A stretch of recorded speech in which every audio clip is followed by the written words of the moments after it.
His first transplant they thought would last about 5 or 6 years, Right. Because it wasn't a great match. It was a cadaver match, but it lasted 11. So we're kind of at that stage now. So yeah, so they were very pleased with that. So we knew this day would come at some point in time. It probably started about 2 years ago. He started to be in what they call rejection mode. So now for the last 2 years, we've kind of been inching towards this. He was put on the transplant list last Monday for a second kidney transplant. He had his first when he was 3. He was born with what they call Posterior Urethral Valve Disorder. Us as parents, my wife tried to donate the first time. Oh, really? And she actually was cleared to donate, and then 2 weeks prior to being transplanted, they'd go through blood tests again and everything to make sure that they didn't miss something. Right.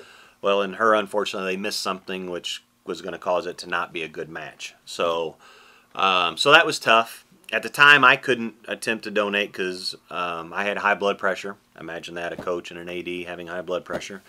And a little overweight at the time, too, so probably still am. And so we weren't able to, I wasn't able to go through the process. That So was he the was, first time, right? that was the first time. Okay. And so he was on the donor list for 11 months before he got his first kidney.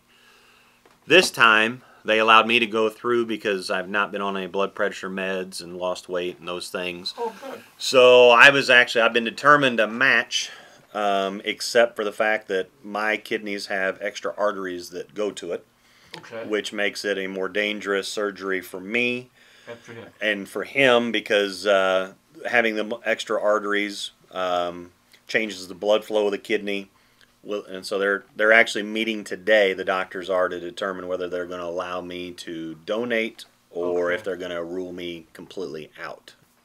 As parents, it's a difficult thing to ask anybody to do, but when it's your kid, you'll do whatever you can to try to help him any way you can. He's O positive, so anybody with O blood type, they prefer them to be in their starting mid-20s.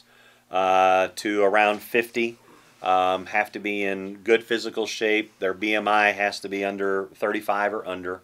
No diabetes, blood pressure, any family history of cancers, or can't have had any cancer themselves, even if it was self-contained. And obviously the younger the better. Every year it gets better and better, technology and medicine does. And if he can get a live donor that's a good match, it could be 20, 25, 30 years or more before, something else possibly. They still say probably in his lifetime he's probably going to have at least one more at some point. But, maybe in 15 years, new medicines and things like that continue to prolong that kidney, and maybe that doesn't happen. But they do know that a living donor is his best case scenario for this next transplant lasting and sustaining for quite a while.